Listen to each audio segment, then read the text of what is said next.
મણોમંગલિં પતે ઓછામી સમય પાહુર નમો કેવલી વણિદમ.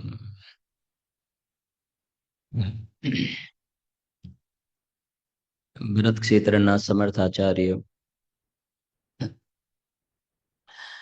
ભગવાન કુંકુંદ આચાર્ય દેવ દ્વારા રચિત ગ્રંથાદિરાજ સમય સારમાં જે સર્વ વિશુદ્ધ જ્ઞાન અધિકાર અને સર્વ વિશુદ્ધ જ્ઞાન અધિકારમાં 308, 9, 10 અને 11 4 ગાથાઓ બહુ સમજો ને અલૌકિક ગાથાઓ છે, ચમત્કારિક ગાથાઓ છે.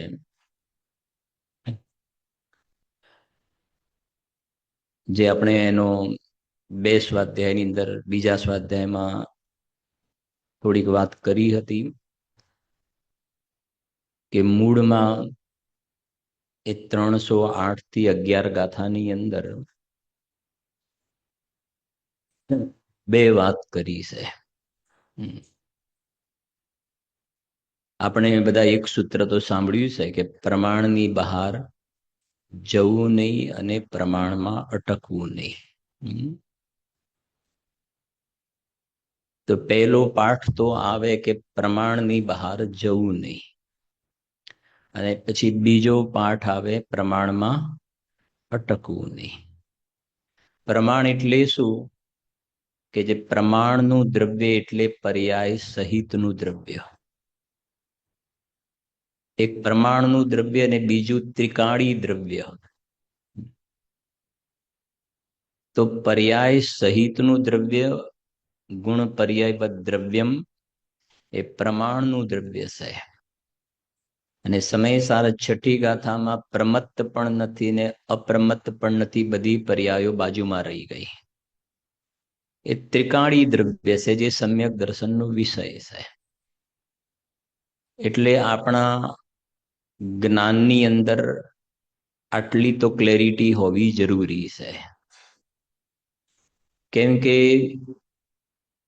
જે અહીંયાથી જે એંગલથી વાત કરવામાં આવે છે, તો તમારા ઉપયોગની અંદર એવા પ્રકારનું વિષય વસ્તુ તમારી નજરમાં હશે તો વિષય વધારે સ્પષ્ટ થશે. કેમ કે જે કહેવામાં આવે છે એનો વિષય તમને ખબર નહીં હોય. સમજાય છે કે નહીં? તો વિષય જ ખબર ના હોય તો બોલે તો છે પણ વિષય એનો પકડાતો ના હોય. સમજાય છે કે નહીં? જેમ સમજો કે ભાઈ કોઈ આવીને પ્રાકૃતમાં અથવા તો શું કહેવાય અત્યારે પેલી નવી બધી લેંગ્વેજ હોય છે ને, પેલું ભણે છે ને ફ્રેન્ચ. હવે અહીંયા આવીને ફ્રેન્ચની અંદર 20 લાઈન બોલે, એ તો બોલે છે અને એને વિષય પણ પકડાય છે, પણ જે સાંભળવા વાળા છે એને વિષય જ નથી પકડાતો. તો પછી શું થશે? વિષય નહીં પકડાય તો શું થશે? ઉપયોગ બીજે ક્યાંયનો ક્યાંય ભમશે. એટલે બહુ જ ઇમ્પોર્ટન્ટ વસ્તુ એ છે કે આ આચાર્ય દેવે જ્યાં ગાથાઓની અંદર અને પૂજ્ય ગુરુદેવ શ્રીએ જે ગાથાઓના રહસ્યને ખોલ્યા છે, એ ભાવોને સમજવા માટે શ્રોતાઓની બહુ જ જવાબદારી છે. જવાબદારી એટલા માટે આપણે કહીએ છીએ કે અહીંયા આચાર્ય દેવ જે લાઈનનો જે અર્થ કરવા માંગે છે, તમારા જ્ઞાનની અંદર પણ એ જ અર્થ બરાબર પકડાતો હશે તો તમારો ઉપયોગ બીજે ક્યાંય નહીં ભટકે. એક એક વસ્તુને તમે ધ્યાનથી સાંભળશો. એનું રીઝન શું છે કે તમને જે કહેવામાં આવે છે તમને અંદર બરાબર એ વાત બેસતી જાય છે. જેમ નથી આપણે સ્કૂલમાં ભણતા હતા મેથ્સ, તો મેથ્સનો પીરિયડ આવે જો ટીચર સમજાવે ફોર્મ્યુલાને, અને જેને બેસી ગયું ને એને તો વાંધો નથી આવતો. એને પીરિયડ ક્યાં પૂરો થયો જ ખબર નથી પડતી. અને જેને નથી બેસતું લઈ જાય. બે પ્રકારના સ્ટુડન્ટ હોય ને, એક તો એવા છે કે ભાઈ ખબર નહીં ક્યાંથી ક્યાં લઈ જાય છે, ઘડિયાળમાં જો કરે કે પીરિયડ ક્યારે પૂરો થાય. અને આપણે ભણતા હતા કદી મને ખબર છે કે પહેલા 2 પીરિયડ મેથ્સ ના આવતા, સળંગ 2 પીરિયડ હોય. જેને રસ હોય ને એ બધા 2 પીરિયડ ક્યાં પૂરા થઈ ગયા ખબર ના પડી. એનું કારણ એ છે કે એ કહેવાનો જે આશય છે એ બરાબર ખ્યાલમાં આવે છે. એવી રીતે જે પ્રમાણનું દ્રવ્ય કહેતા પર્યાય સહિતનું દ્રવ્ય અને ત્રિકાળી દ્રવ્ય કહેતા પરિણામ માત્રથી ભિન્ન અપરિણામી જ્ઞાયક ભાવ, જે 4 પ્રકારના જે ભાવ છે ને, ઔદયિક, ઔપશમિક, સાયુપશમિક, સાયિક, એનાથી રહિત અપરિણામી પરમ પારિણામિક ભાવ એ સમ્યક દર્શનનો વિષય છે. બીજી વાત આપણે કરી કે પ્રમાણની બહાર જવું નહીં, એટલે પોતાના ગુણ પર્યાય દ્રવ્યમ ઉત્પાદ વે દ્રવયુક્તમ સત એને છોડીને બહાર નથી જવાનું. એને છોડીને બહાર ગયો ને એટલે ઘણી દૂર પહોંચી ગયો. એ તો પછી એને સંકેલો કરવા માટે અંદર આવવું પડશે ને. એટલે જે મેં વાત કરી, આ જે ગાથા જે છે એની ટીકાની અંદર આચાર્ય દેવે આ બંને પ્રકારનો સંકેલો કરાવ્યો છે. બંને પ્રકારથી સંકેલો એટલે સમજી ગયો ને, સમેટાવ્યું છે. જેમાં 5 દિવસ પછી શિબિર પૂરી થશે પછી તમે બધું શું કે બેગની અંદર ને જે કઈ લાવ્યા હોય અંદર બધું પેક કરી દેશો કે નહીં કરી દો? હા, બધું પેક કરી દેશે. પછી છેલ્લે જતા જતા આખા રૂમમાં શું કરશો? બધું શું કરશો? બારણાની પાછળ કશું રહી નથી ગયું, ખોલીને જોઈ લેશો, અહીં જોઈ લેશો, નીચે કદાચ નજર નાખી લો, કશું પડી નથી ગયું. આ તે સમજાય છે કે નહીં? એવી રીતે અહીંયા આચાર્ય દેવા 308 થી 11મી ગાથાની અંદર જે સમ્યક દર્શનનો વિષયભૂત જે અધિકારનું નામ સર્વ વિશુદ્ધ જ્ઞાન અધિકાર છે, એ જ્ઞાયક ભાવ એના દર્શન કેવી રીતે થાય કે જેના દર્શનનું નામ સમ્યક દર્શન છે. એ સમ્યક દર્શન પ્રાપ્ત કરવાની વિધિ બતાવી છે આની અંદર. કોના કોનાથી પ્રતિક્રમણ કરવું? તો સૌથી પહેલા નંબરમાં જે પ્રમાણની બહાર જવું નહીં એના માટે આચાર્ય દેવે જે વાત કરી, આજે સવારે પણ આવી ગુરુદેવસિંહના પ્રવચનમાં, કે સર્વ દ્રવ્યોનો અન્ય દ્રવ્ય સાથે ઉત્પાદ્ય ઉત્પાદક ભાવનો અભાવ છે. સરળ ભાષામાં કહીએ તો એક દ્રવ્ય બીજા દ્રવ્યનું કશું કાંઈ કરે નહીં. બીજી રીતે કહીએ તો કે બે દ્રવ્યની ભિન્નતા. જે આવી ને સવારે વાત, કે સોની દાગીના બનાવે નહીં, કુંભાર ઘડો બનાવે નહીં. આ હાથની જે હલવાની ક્રિયા થાય છે એને આત્મા કરે નહીં. નથી કે આમાં શરીર, કોઈ પૂછે કે તમે આજે 60 વર્ષના થયા પણ તમે એવા ને એવા જ લાગો છો, કઈ દવા લો છો તમે? હા, શું કરો છો તમે? આમ તેમ. પછી પેલો કેવા લાગી જાય કે હું શીર્ષાસન કરું છું ને પ્રાણાયામ કરું છું ને યોગા કરું છું ને. સમજાય છે કે નહીં? સમજી ગયા ને? હા. એનો મતલબ શું થયું કે હજી પ્રમાણની બહાર ઉભો છે. કેમ કે આ શરીરની ક્રિયાનો પોતાને શું માન્યો? આ શરીરની ક્રિયાનો પોતાને કરતા માન્યો. ખ્યાલ આવે છે કે નહીં?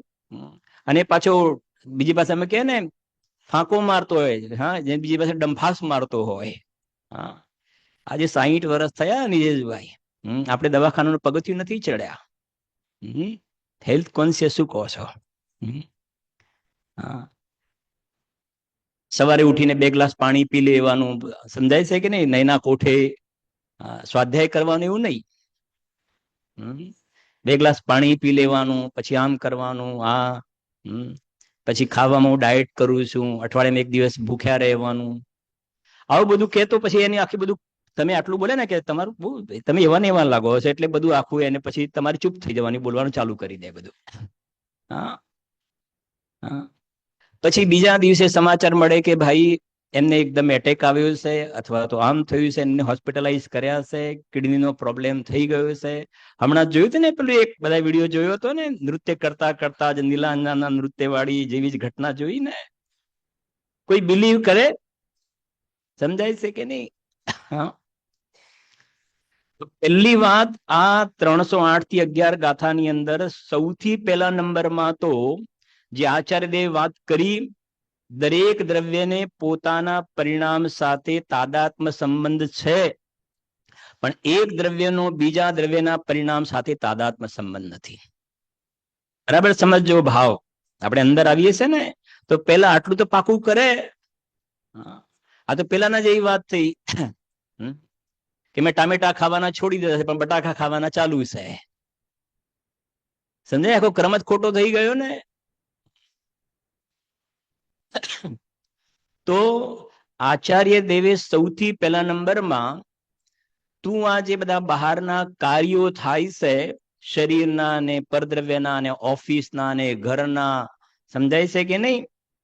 ફેક્ટરી ના હોય, કારખાના ના હોય, કુટુંબ પરિવાર, તો એ કહે છે બધા જે કાર્યો થાય છે અને તું જે એમ માને છે કે હું કરું છું તો થાય છે, મેં કર્યું માટે થયું અને મેં આ ના થવા દીધું, સમજાય છે કે નહીં? મેં આ કર્યું ને મેં આ ના થવા દીધું, એનો મતલબ આ બધા જે બહારના જે કાર્યો જે છે ને, એ બહારના કાર્યોનો જે હજુ કરતા થઈને ઉભો છે, એને તો એ હજુ સમજાય ને, ત્રિકાલી દ્રવ્ય ભગવાન આત્મા જે સમ્યક દર્શનનો વિષય છે એનાથી બહુ જ દૂર ઉભો છે, બહુ દૂર ઉભો છે. એટલે આચાર્યદેવ નિયમ બતાવ્યો કે અન્ય દ્રવ્ય વડે અન્ય દ્રવ્યનો ઉત્પાદ કરાવવાની અયોગ્યતા છે. શ્રીમદજીએ પણ લખ્યું કે અન્ય કારણે અન્ય કશું કલ્પે નહીં. આમાં ઘણું બધું છે. કર્મના ઉદયથી વિકાર થાય 100% ખોટી વાત છે. કેમ કે અન્ય દ્રવ્ય વડે અન્ય દ્રવ્યનો ઉત્પાદ કરાવવાની અયોગ્યતા છે. સમજાય છે કે નહીં? સર્વ દ્રવ્યોને અન્ય દ્રવ્ય સાથે ઉત્પાદક ભાવનું શું છે? એ કર્મનો ઉદય અલગ દ્રવ્ય છે અને અહીંયા જે પરિણામ થાય છે વિકારી પરિણામ એ અલગ છે. તો કર્મનો ઉદય મને વિકાર કરાવે, વાત બિલકુલ ખોટી વાત છે. એટલે પહેલા નંબરમાં અહીંયા એ કહે છે કે તું, ફરીથી રિપીટ કરું છું, આ ગાથાઓ જે છે, પછી એક બોલ વાંચું છું, આ ચમત્કારિક ગાથાઓ છે, બહુ અદ્ભુત અલૌકિક ગાથાઓ છે. અને જેમ જેમ તમે આના ઊંડાણમાં જશો તો કૃપાળુદેવની લાઈન ખ્યાલ આવશે કે જ્ઞાની પુરુષના એક એક વાક્યમાં અનંત આગમ ભરેલા છે. અને ગુરુદેવના ઉદ્ગાર પણ આપણે વાંચીશું કે આ ગાથા માટે ગુરુદેવને શું અહોભાવ આવ્યો છે. તો સૌથી પહેલા નંબરમાં તો આચાર્યદેવે એક કામ કર્યું, કુંદ આચાર્યદેવની જે ગાથાઓમાં આવી વાત કે એક દ્રવ્ય બીજા દ્રવ્યનું કશું કાંઈ ના કરી શકે. પછી જીવ જે છે એ પ્રમાણનું દ્રવ્ય જે કહેવાય ગુણ પર્યવત દ્રવ્યમ ત્યાં આવ્યો. તો પછી એ કહે કે ચલો ભાઈ કે આપણે પરના કામ, શરીરના કે બહારના કે કુટુંબ પરિવારના, એ બધા કામ તો આપણે ન કરી શકીએ. કેવું ને, એ ઘણું બધું એમાં જ આખી શિબિર પૂરી થાય, પણ એ આપણો ટોપિક નથી. આપણો ટોપિક એના પછીનો છે. એટલું કરી દીધું. પછી હવે આ જે સમયે સમયે જે પરિણામ થાય છે, પર્યાય જે થાય છે, તો હવે જે એ પ્રશ્ન કરે છે કે ચલો ભાઈ અમે આ શરીર આદિની ક્રિયા જે થાય છે એના તો અમે કરતા નહીં, એગ્રી, સંમત છીએ અમે, પણ સમયે સમયે જે આ પર્યાય થાય છે એ પરિણામના તો અમે કરતા ખરા કે નહીં. અને સાંભળજો હવે કે તમે તો કહ્યું હમણાં કે દરેક દ્રવ્ય પોતાના પરિણામનું શું છે? સાંભળજો જરા. તમે કહ્યું કે દરેક દ્રવ્ય પોતાના પરિણામનું શું છે? દરેક દ્રવ્ય પોતાના પરિણામનો કરતા છે. બીજા દ્રવ્યના પરિણામનો કરતા નથી. પોતાના પરિણામનો કરતા છે. તો હું મારા પરિણામનો શું છું? હા, તો હું મારા પરિણામનો તો કરતા ખરો કે નહીં? તો મારા પરિણામનો હું કરતા છું ને, તો પછી મારે જે પ્રકારના પરિણામ કરવા હોય હું કરું. જે પ્રકારના પરિણામ, કેમ કે મારા પરિણામનો હું કરતા છું, તો જે પ્રકારના પરિણામ કરવા હોય હું કરું. તો પછી આચાર્ય દેવે, અમૃતચંદ્ર આચાર્ય દેવે કયો શબ્દ મૂક્યો? જોરથી બોલો. ક્રમબદ્ધ પર્યાય. સમજાય છે કે નહીં? આ ક્રમબદ્ધ પર્યાય શબ્દ અમૃતચંદ્ર આચાર્ય દેવે આ ટીકાની અંદર ક્રમબદ્ધ પર્યાય શબ્દ મૂકી અમૃતચંદ્ર આચાર્ય દેવે સમજો ને, કહ્યું હતું ને કે પેલા શિખરની ઉપર જેમ કલશ ચડાવવામાં આવે ને, એમ ક્રમબદ્ધ પર્યાય શબ્દ મૂકીને ગાથાની શોભા ક્યાંય વધારી દીધી છે એની અંદર. બહુ મહત્વની વાત કરી છે. ક્રમબદ્ધ પર્યાય, કેમ કે તું જે છે ને, જેમ નથી કહેતા કે નહીં પણ હું મારા પરિણામનો તો કરતા ખરો કે નહીં, મારા પરિણામનો કરતા તો ખરો કે નહીં. છેવટે આને પેલું કર્તૃત્વ બુદ્ધિ જે છે ને, પરનો નહીં તો મારી પર્યાય કરતા, પરનો કરતા નહીં એગ્રી, પણ હું મારી પર્યાયનો તો કરતા ખરો કે નહીં.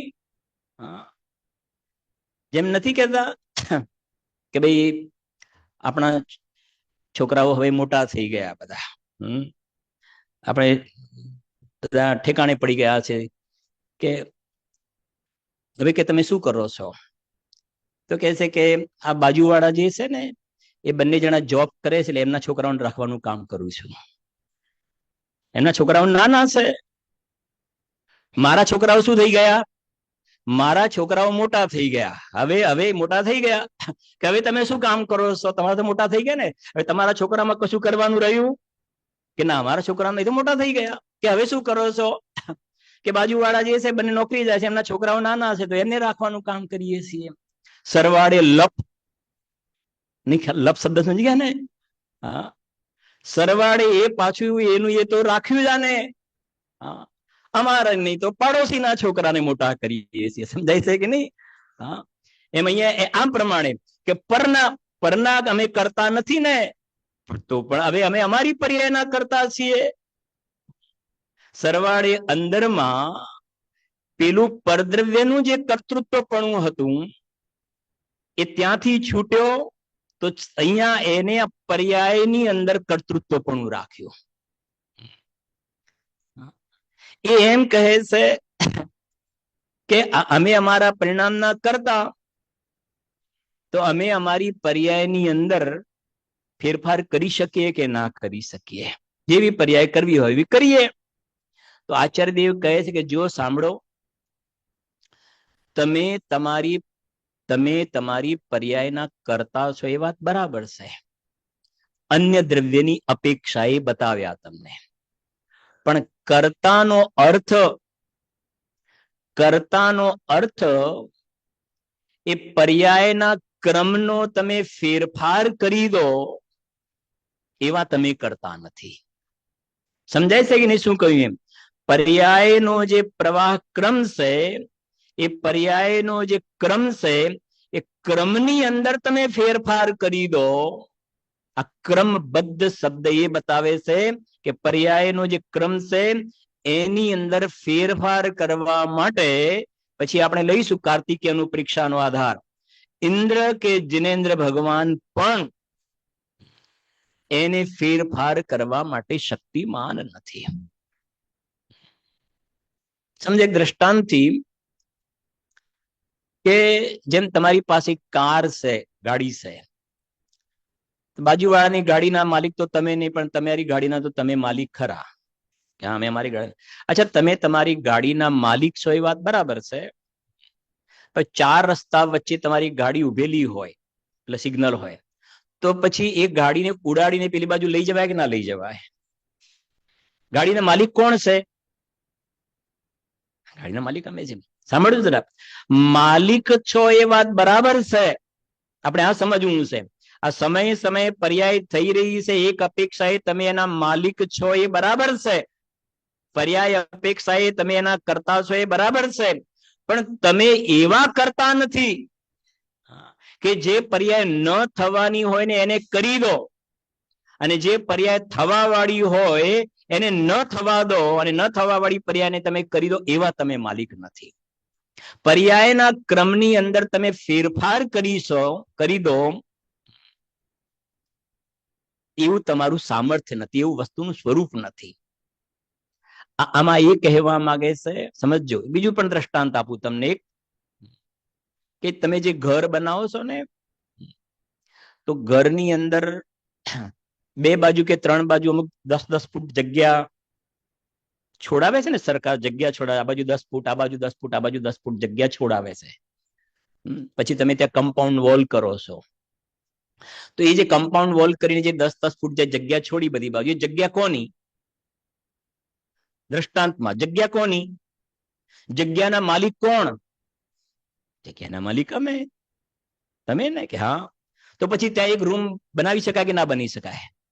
આ બાજુ 10 ફૂટ, આ બાજુ 10 ફૂટ, આ બાજુ નાની રૂમ, એક આ બાજુ બનાવી શકાય કે ના બને? કન્સ્ટ્રક્શન કરી શકાય કે ના કરી શકાય? હા, તમે એ બાજુવાળી જગ્યાના તમે ઓનર છો. 10 ફૂટ જગ્યા બાજુવાળી એટલે 10 ફૂટ જગ્યા જે છોડી છે એના તમે ઓનર છો, માલિક છો, એ વાત બરાબર છે. પણ તમે એવા માલિક નથી કે તમે ત્યાં કન્સ્ટ્રક્શન કરી શકો.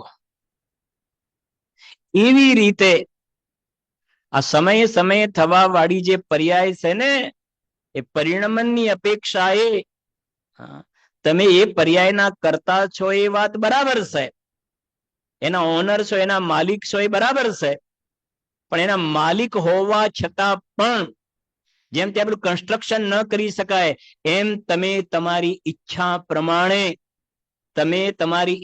પ્રમાણે એ પર્યાયને બદલી શકતા નથી બદલી શકતા.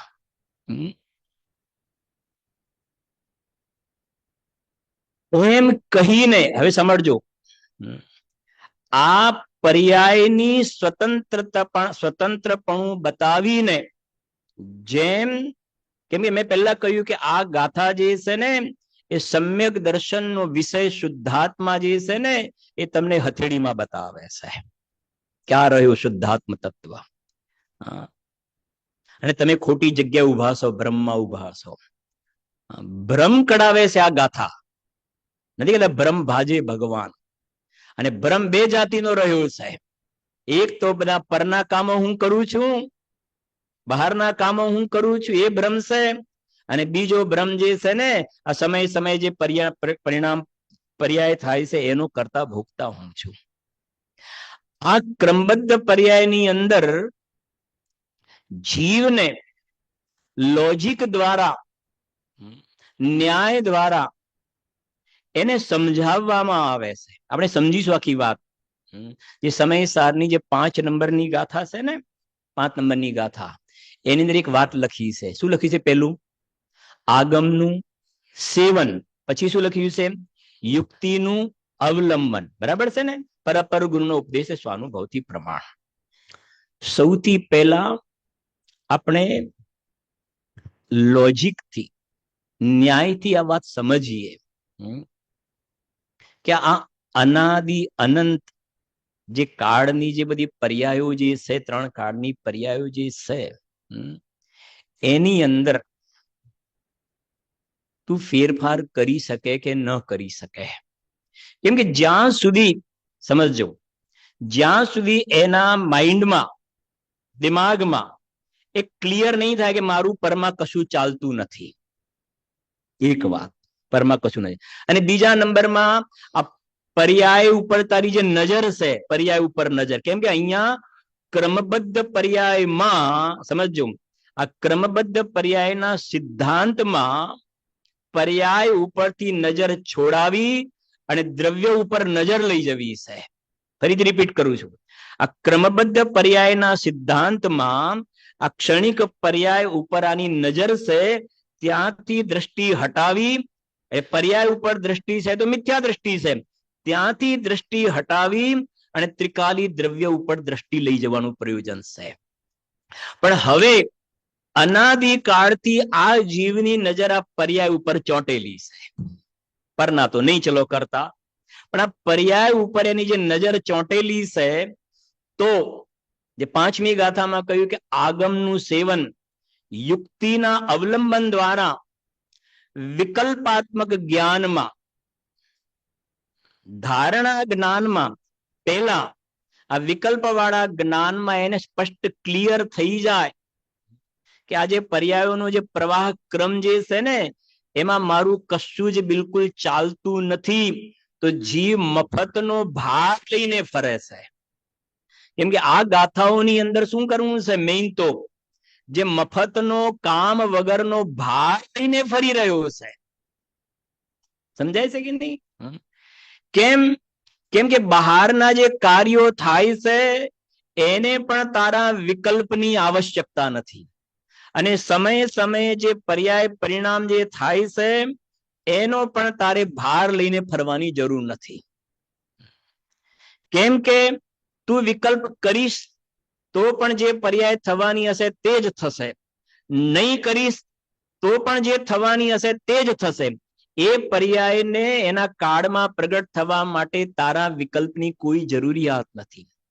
તો પર્યાયની સ્વતંત્રતાને જીવ સમજે તો આ જે પર્યાય બુદ્ધિનું જે કર્તૃત્વ છે એ કર્તૃત્વ તૂટી જાય, અને કર્તૃત્વ તૂટી જશે તો અંદરમાં અકર્તા સ્વભાવી ભગવાન આત્માની સન્મુખ દ્રષ્ટિ જશે એની ત્યાં આગળ. સમજીએ આપણે થોડી થોડી વાતો કે ન્યાયથી લોજિકથી સમજીએ, પછી આપણે આમાંથી થોડુંક ગુરુદેવનું વાંચન પણ કરીશું. આ જે પર્યાયો જે ક્રમબદ્ધ જે છે, તમને 2-3 પ્રશ્ન પૂછીએ છીએ. કયા દ્રવ્યની પર્યાય, અને પછી બીજો પ્રશ્ન છે કઈ પર્યાય. તો પહેલો પ્રશ્ન એ છે, કેમ કે મેં કહ્યું ને કે અત્યારે આપણે વિકલ્પ વાળા જ્ઞાનમાં હોમવર્ક કરી રહ્યા છે, અને હોમવર્ક કરીએ ને અને એની અંદર વિકલ્પ વાળા જ્ઞાનમાં ક્લિયર થઈ જાય કે ના, કોઈ પણ પર્યાય આપણા હાથમાં તો છે જ નહીં, આમ વગરના આપણે વિકલ્પો કરીએ છીએ, તો જીવ ફ્રી થઈ જશે. સમજાય છે કે નહીં? આ બહુ મહત્વની વસ્તુ છે. હવે જરા વિચાર કરીએ. 6 દ્રવ્યમાંથી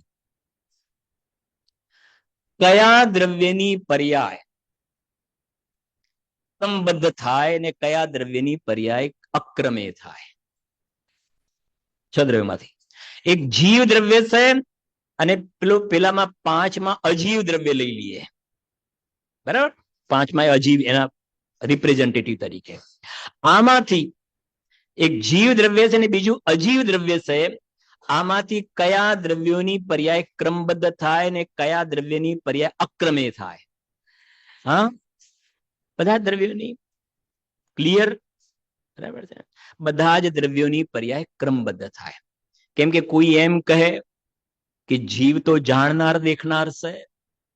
હું ફરીથી એટલા માટે વારંવાર રિપીટ કરું છું, પહેલા એક યુક્તિ દ્વારા આપણે સમજી રહ્યા છીએ, અને રોજ કહે છે કે આ બધું બ્રેઇન તમે આની અંદર લગાવીશું ને તો એ અંદરમાં આપણે કહેવાય ને પેલું દહીં જેમ જેમ જામતું જાય ને એમ તમારું જ્ઞાન અંદરમાં સ્ટ્રોંગ થતું જશે આ તત્વ સંબંધીનું. તો કોઈ એમ કહે કે ભાઈ 6 દ્રવ્યમાંથી જીવ દ્રવ્ય જે છે ને એ તો ચેતન છે, ને પેલા 5 દ્રવ્ય તો જડ અચેતન છે. એટલે અચેતન દ્રવ્ય જે છે ને એમને તો બિચારાને ખબર ના પડે, એટલે એની પર્યાય જે છે તો ક્રમબદ્ધ થાય. એને ખબર ના પડે એટલે ક્રમબદ્ધ થાય.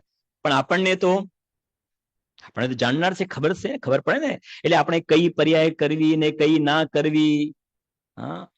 મહેમાન આવવાના હોય, બરાબર છે કે નહીં, તો પછી શું બનાવીશું આપણે, ફરસાણમાં શું બનાવીશું?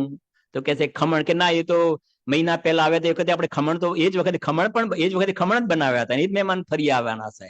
તો પછી કહેશે કે તો પછી આપણે એક કામ કરો કે ભાઈ ખમણી બનાવો, અને પછી સ્વીટમાં શું બનાવીશું? તો કહે છે કે ફલાણા પંડિતજી આવવાના છે, તો કે એમને આ નહીં ચાલે, આપણે આવું બનાવો, આ પ્રમાણે બનાવો. જડને ખબર પડે કઈ?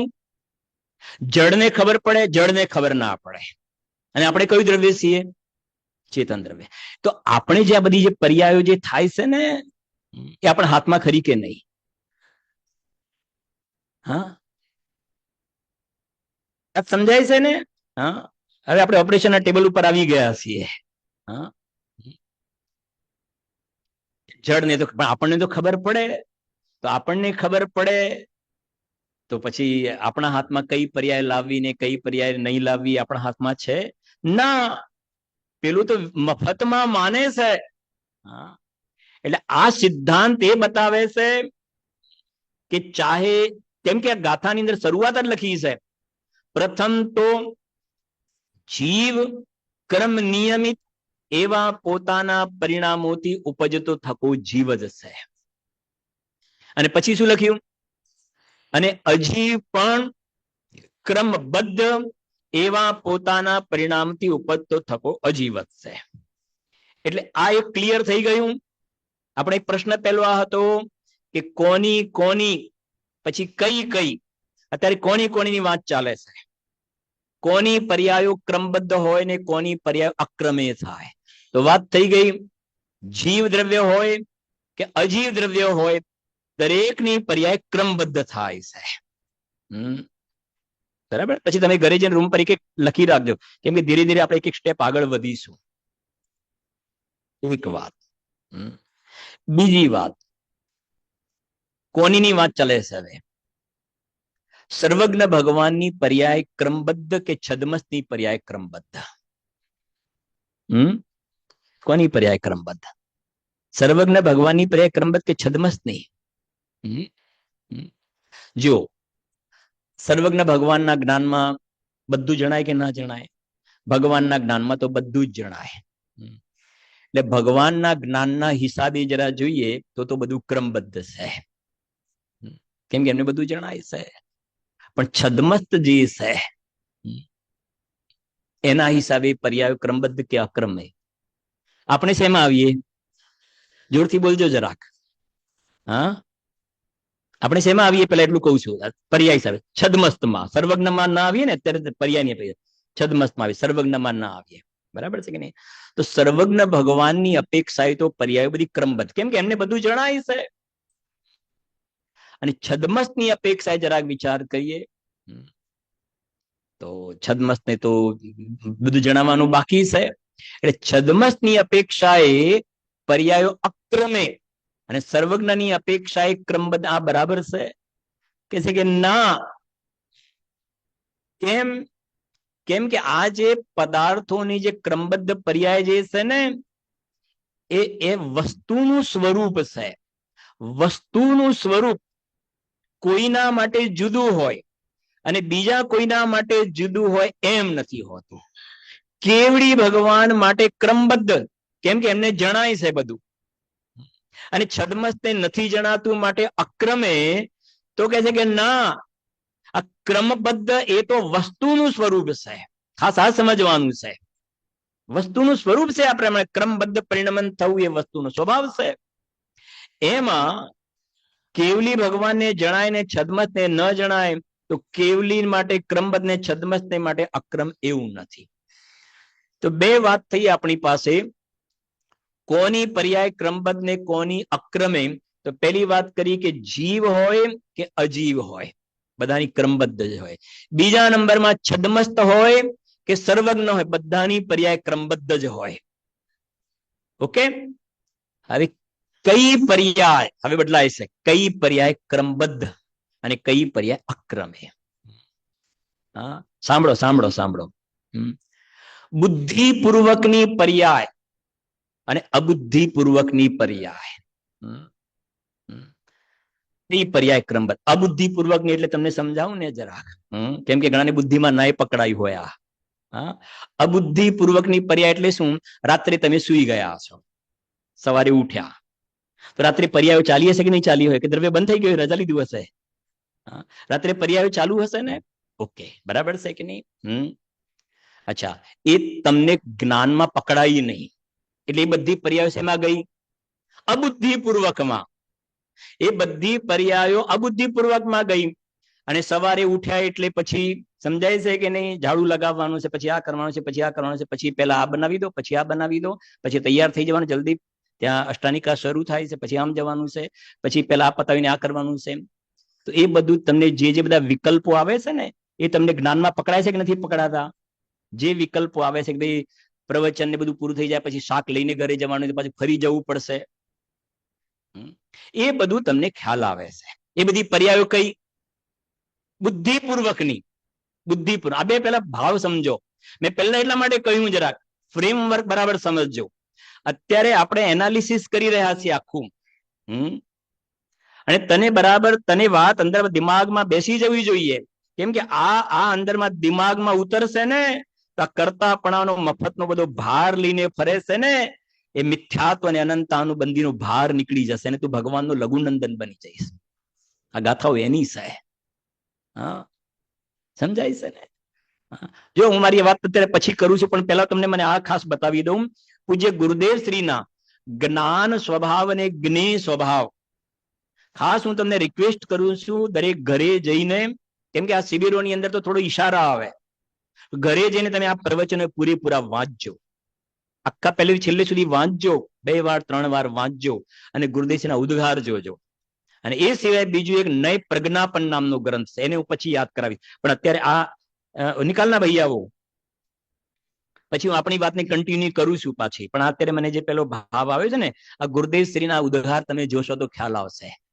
જો પેલું આવી ગયું, અહીંયા હતું ને પેલું, અહીંયા મૂકેલું હતું ને કોમ્પ્યુટર, આવી જાય તો મને કહેજો. આત્મા જ્ઞાયક છે એવું લખેલું છે. આવી ગયું ને?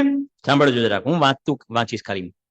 ક્રમબદ્ધ પર્યાયનું વિસ્તારથી સ્પષ્ટીકરણ અને અનેક પ્રકારની વિપરીત કલ્પનાઓનું નિરાકરણ. બરાબર છે કે નહીં?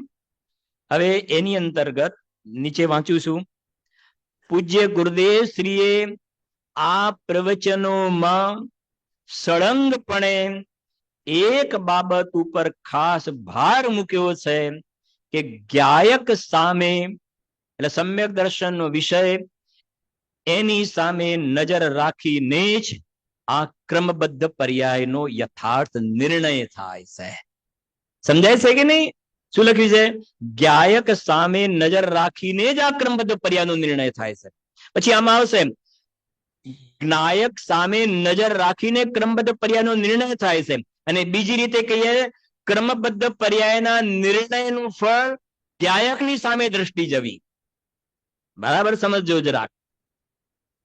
જ્ઞાયકની સામે જોઈને ક્રમબદ્ધનો નિર્ણય થાય છે, અને ક્રમબદ્ધના નિર્ણયના ફળમાં દ્રષ્ટિ જ્ઞાયક ઉપર ચાલી જાય છે. એટલે અત્યારે જે આપણે હોમવર્ક કરી રહ્યા છે ને, ક્રમબદ્ધનો નિર્ણય કરી રહ્યા છીએ. ક્રમબદ્ધનો નિર્ણય કરી રહ્યા, અને ક્રમબદ્ધના નિર્ણયના ફળમાં, ફળ નિર્ણય અને એનું ફળ, એના નિર્ણયના ફળમાં અંદરમાં દ્રવ્ય ઉપર દ્રષ્ટિ જતી રહેશે. અને આમથી કહીએ ને તો દ્રવ્ય ઉપર જ્યાં દ્રષ્ટિ ગઈ ને, તો ક્રમબદ્ધનો નિર્ણય થઈ ગયો અને સર્વજ્ઞ ભગવાનનો નિર્ણય થઈ ગયો. બહુ મજાનો વિષય છે, બહુ સુંદર વિષય છે. જો સાંભળજો. જ્ઞાયક સામે નજર રાખીને જ આ ક્રમબદ્ધ પર્યાયનો યથાર્થ નિર્ણય થાય છે. ક્રમબદ્ધ પર્યાયનો નિર્ણય કરનારની દ્રષ્ટિ શું લખ્યું છે? કાળ એટલે પર્યાય સામે નથી હોતી. કેમ પર્યાય સામે નજર નથી હોતી? જે આપણે ભણ્યા ને, પર્યાય સામે કેમ નજર નથી હોતી? કે ચાહે જળની પર્યાય હોય કે ચેતનની પર્યાય હોય, બુદ્ધિ ગોચર હોય, અબુદ્ધિ ગોચર હોય, સર્વજ્ઞ ભગવાનના જ્ઞાનનો વિષય હોય કે છદ્મસની હોય, બધાની પર્યાય તો કેવી છે? ક્રમબદ્ધ જ થાય છે. એટલે લખે છે, જુઓ, ક્રમબદ્ધ પર્યાયનો નિર્ણય કરનારની દ્રષ્ટિ કાળ સામે પર્યાય ઉપર નજર નથી હોતી, પણ જ્ઞાયક સ્વભાવ ઉપર હોય છે. જ્ઞાયક સન્મુખની દ્રષ્ટિના અપૂર્વ પુરુષાર્થ વગર ખરેખર ક્રમબદ્ધ પર્યાયનો નિર્ણય થતો નથી. આમથી આમ છે બે. સમજાય છે કે નહીં? આમથી આમ છે. હા, ફરીથી તમને બોલાવું છું જરાક. ક્રમબદ્ધ પર્યાયના નિર્ણયનું ફળ શું છે? સમ્યક દર્શનની પ્રાપ્તિ. સમજી ગયા કે નહીં? કેમ કે ક્રમબદ્ધ પર્યાયના નિર્ણયના ફળમાં દ્રષ્ટિ પર્યાય ઉપરથી હટી ગઈ અને દ્રવ્ય ઉપર દ્રષ્ટિ ગઈ. ન્યાય સમજાય છે ને? કેમ કે ક્રમબદ્ધ પર્યાયના નિર્ણયમાં એ આવ્યું કે આ પર્યાય તો સ્વતંત્ર પોતાના ષટકારકથી થાય છે, એનો જન્મ ક્ષણ છે, એમાં મારે એનો ભાર લઈને ફરવાની જરૂર નથી. તો ક્રમબદ્ધ પર્યાયના નિર્ણયની અંદર જીવની દ્રષ્ટિ પર્યાય ઉપરથી હટી જાય છે અને એ દ્રવ્ય ઉપર દ્રષ્ટિ જતી રહે છે, અને દ્રવ્ય દ્રષ્ટિ તે સમ્યક દ્રષ્ટિ. એટલે ક્રમબદ્ધ પર્યાયના નિર્ણયના ફળમાં દ્રષ્ટિ દ્રવ્ય ઉપર જાય છે, અને આમથી લઈએ દ્રવ્ય ઉપર જેની દ્રષ્ટિ ગઈ એને ક્રમબદ્ધ પર્યાયનો જ્ઞાતા થઈ ગયો. જુઓ, સમજીશું આપણે. આ તો એક એક વસ્તુ ધીરે ધીરે મૂકતા જઈએ છીએ. પણ હા, જ્ઞાયક સન્મુખની દ્રષ્ટિના અપૂર્વ પુરુષાર્થ વગર ખરેખર ક્રમબદ્ધ પર્યાયનો નિર્ણય થતો નથી. દેવેન્દ્રભાઈ, બે દેવેન્દ્રભાઈ છે, બંને દેવેન્દ્રભાઈ. હા, ફરી વાંચું, સાંભળજો. અતીત જ્ઞાયક સન્મુખની દ્રષ્ટિના પછી લખ્યું છે અપૂર્વ પુરુષાર્થ વગર, પછી બોલો, ખરેખર ક્રમબદ્ધ પર્યાયનો નિર્ણય થતો નથી. હવે સમજો, પહેલા જે નિર્ણય કર્યો ને એ નિર્ણય ને આ નિર્ણયમાં ફરક છે. પહેલા જે નિર્ણય કર્યો ને વિકલ્પ વાળો નિર્ણય છે, અને વિકલ્પ વાળો નિર્ણય કરીને પછી અંદરમાં ચાલ્યો ગયો, અને અંદરમાં ચાલ્યો ગયો ને અંદરમાં આત્માની અનુભૂતિ થઈ ને તો ક્રમબદ્ધ પર્યાયનો યથાર્થ નિર્ણય થયો. જો, અને તેને નિર્મળ જેને પુરુષાર્થ વગર ખરેખર ક્રમબદ્ધ પર્યાયનો નિર્ણય થતો નથી, અને તેને નિર્મળ ક્રમબદ્ધ પર્યાય થતી નથી. આ વાત દરેક મુમુક્ષુએ બરાબર લક્ષમાં રાખવા જેવી છે. પછી જરા એના પછીનું गाथा, उसके बाद में चौथा नंबर बोला था ना, प्रवचन पहलू.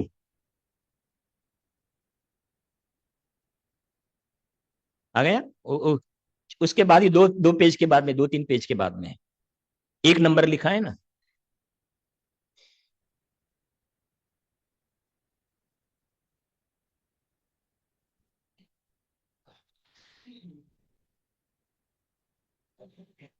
લૌકિક છે ને, પ્રવચન પહેલું એવું લખ્યું છે. આવી ગયું? જો 1 નંબર છે એમાં શું લખ્યું છે બોલો, જો જોરથી બોલો. અલૌકિક એ છે ને, અલૌકિક ગાથા અને અલૌકિક એ છે કે બીજું છે? તમારો અવાજ નથી આવતો બરાબર. પેલું હું બોલું છું ખાલી અલૌકિક, હું બોલું પછી તમારે બોલવાનું, પૂરું તમારે. અલૌકિક ટીકા, સમજી ગયા ને? ગાથા પણ અલૌકિક છે, ટીકા પણ અલૌકિક છે. નથી? એટલે જ હું કહું છું તમને. હા, મને તમારો અવાજ નથી. तो पहला ही पार्ट में, सेकंड पार्ट में आप आ गए, शुरुआत नहीं.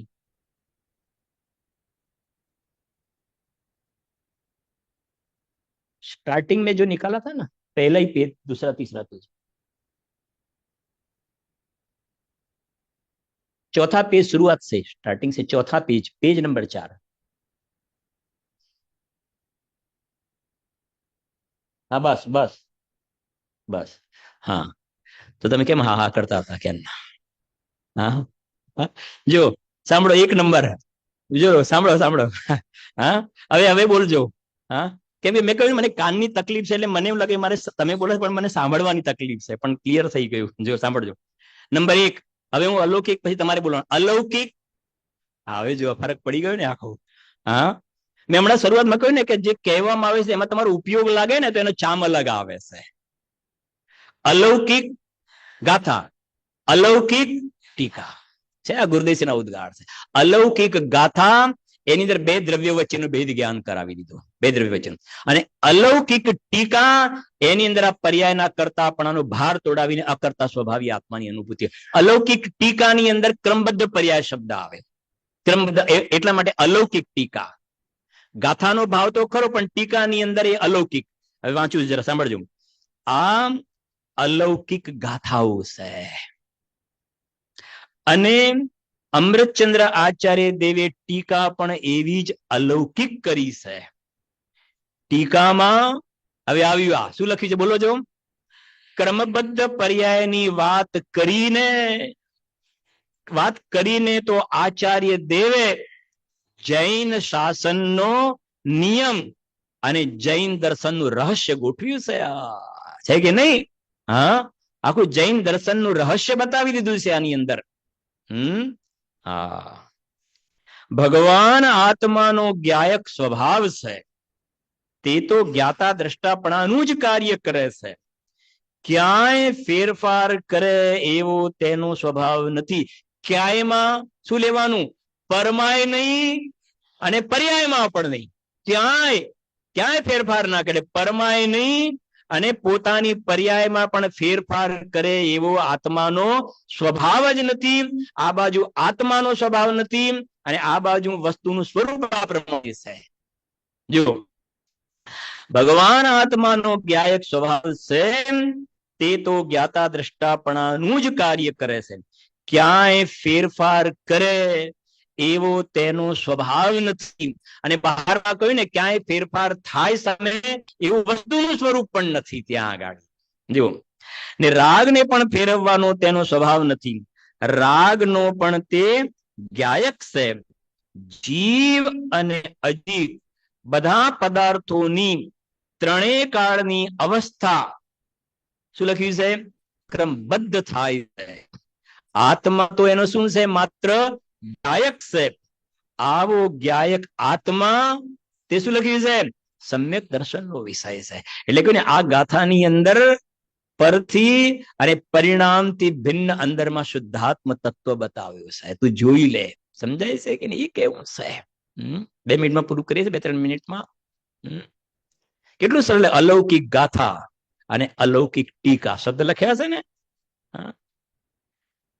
જો આપણે આટલી વાત કરી, ફરી તમે જવાબ આપજો. મેં કહ્યું ને પહેલા વિકલ્પ વાળા જ્ઞાનમાં નિર્ણય કરે અને વિકલ્પ વાળા જ્ઞાનમાં નિર્ણય કરીને જયારે અંદરમાં અનુભવ કર્યો ને ત્યારે સાચો નિર્ણય થઈ ગયો. પણ પેલા વિકલ્પ વાળા જ્ઞાનમાં નિર્ણય તો કરે કે આ પ્રમાણે ક્રમબદ્ધ નું સ્વરૂપ છે. 4 પોઈન્ટ જોયા આપણે. પેલું શું જોયું? કોની પર્યાય ક્રમબદ્ધ હોય? જળની કે ચેતનની? જળ ચેતન બધા દ્રવ્યની ક્રમબદ્ધ હોય. અચ્છા, કોની પર્યાય ક્રમબદ્ધ હોય? સર્વજ્ઞ ભગવાનની કે છદ્મસની? સર્વજ્ઞ ભગવાનની હોય કે છદ્મસની હોય, બધાની પર્યાય કેવી હોય? ક્રમબદ્ધ જ હોય. હવે ત્રીજા નંબરમાં બુદ્ધિપૂર્વકની પર્યાય ક્રમબદ્ધ કે અબુદ્ધિપૂર્વકની ક્રમબદ્ધ? કઈ પર્યાય? ચાહે બુદ્ધિપૂર્વકની કે અબુદ્ધિપૂર્વકની. કેમ કે આ ગુરુદેવ શ્રી દ્વારા જયારે ક્રમબદ્ધની વાત આવી ને, ક્રમબદ્ધની વાત આવી તો અમુકને ન બેસી અને અમુકને સમજો ને ગુરુદેવ શ્રી પ્રત્યે એવા ભાવ હતા ને, સારા ભાવ નહોતા. એટલે ગમે તે રીતે આડી અવળી કરીને આ ક્રમબદ્ધને સ્વીકારવા તૈયાર નહોતા થયા. એટલે આ બધા જે પ્રશ્નો આવ્યા, હજુ આપણે કરીશું એની બીજી પણ ચર્ચાઓ, કે બધા પ્રશ્નો આવ્યા એમાં આ બધી વાતો લઈને આવ્યા કે નહીં આ ક્રમબદ્ધ તો બરાબર છે. ક્રમબદ્ધમાં શું છે કે જે અબુદ્ધિપૂર્વકની પર્યાય હોય ને, અબુદ્ધિપૂર્વકની જે આપણને પકડાય ના, એ ક્રમબદ્ધ હોય, એ ક્રમબદ્ધ. પણ જે બુદ્ધિપૂર્વકની હોય ને એ બધી પર્યાયો જે છે ને એ ક્રમબદ્ધ ના હોય. એ તો આપણે જેવી ચાહીએ ને એવી કરી શકીએ. આ બધા પ્રશ્નો આવ્યા દેવેન્દ્રભાઈ, સમજાય? એટલે ગુરુદેવ શ્રીએ સ્પષ્ટ કર્યું આ બધું, ચાહે બુદ્ધિપૂર્વકની હોય કે અબુદ્ધિપૂર્વકની હોય, પણ એ બધી પર્યાયો કેવી છે? ક્રમબદ્ધ છે. એટલું તો પેલા સિક્કો પાકો કરી લો. એક વાત. બીજી, ભૂતકાળની પર્યાય ક્રમબદ્ધ હોય કે ભવિષ્યકાળની પર્યાય ક્રમબદ્ધ હોય? કઈ પર્યાય? હા જીતુભાઈ, કઈ પર્યાય ક્રમબદ્ધ હોય? અતીત, ભૂતકાળની કે ભવિષ્યકાળની? અને સૌથી વધારે હશે ને આ પ્રશ્ન બહુ મોટો આવ્યો કે જો ભાઈ ભૂતકાળની પર્યાયો તો ગઈ છે, ભૂતકાળની તો ગઈ ને પ્રશ્ન. હવે આ ભવિષ્યકાળની પર્યાયો જે છે એ તમે ક્રમબદ્ધ જો કહો તો પછી અમારા હાથમાં કશું, સમજાય છે કે નહીં? અમારા હાથમાં એક તો તમે પરમાય ના પાડી દીધી, બરાબર છે કે નહીં? તમે તો આંગળી આપીને હાથ લઈ લો છો. પરમા ના કરાય. અને હવે ચલો ભાઈ ભૂતકાળની તો ગઈ એ ગઈ, પણ ભવિષ્યની જે પર્યાયો જે છે ને એ તો અમારી જેવી ઈચ્છા હોય એવી કરીએ ને. ભવિષ્યની પર્યાયો જે છે એ તો અમારા હાથમાં ખરી કે નહીં? હા, આ બધા પ્રશ્નો આવ્યા. ત્યારે કહ્યું કે ચાહે ભૂતકાળની પર્યાય હોય કે ભવિષ્યકાળની પર્યાય હોય, અહીંયા જે છે ત્રણેય કાળની અનાદિ અનંત જે કાળ છે ને એની બધી જ પર્યાયો, છ દ્રવ્યની બધી જ પર્યાયો ક્રમબદ્ધ જ થાય છે. ભવિષ્યની પર્યાય પણ ક્રમબદ્ધ જ થાય છે. તું કરે માટે થાય, હા, એ તું કરતાપણાનો ભાર ઉતારી દે. એટલે ભવિષ્યકાળની પર્યાયો પણ નિશ્ચિત છે. એમ જો તું તારા શ્રદ્ધામાં સ્વીકાર કરે તો તું ફ્રી થઈ ગયો. ફ્રી થઈ ગયો. એક તો પેલા પરથી ફ્રી થઈ ગયો, મફતનો બોજો લઈને ફરતો હતો. હું કરું એ જ તો કામ વગરનો બોજો લઈને ફરતો હતો. એવી રીતે આ પોતાની પર્યાયનો કરતાપણાનો ભાર લઈને ફરતો હતો. કે ભવિષ્યની પર્યાયો પણ નક્કી જ છે, સુનિશ્ચિત છે. એટલે એનો પણ તારે ભાર લઈને ફરવાની જરૂર નથી. આ પ્રમાણે તું વિકલ્પવાળા જ્ઞાનમાં યુક્તિ દ્વારા આને બરાબર સમજે તો પછી ત્યાંથી પાછા હટવાના પરિણામ પણ થાય. પણ જે આવા પ્રકારના કુતર્ક લગાવે, આના તો નહીં પણ આના તો ખરા ને, આના તો નહીં પણ આના તો ખરા ને, તો એ પ્રકારનો પહેલા નંબરમાં આગમ અને યુક્તિ દ્વારા સંશયનું નિવારણ કર્યું છે. પછી સગવડના આધારે કેવી રીતે વગેરે છે વાત, એની ચર્ચા નેક્સ્ટ સ્વાધ્યાયની અંદર આપણે કરીશું.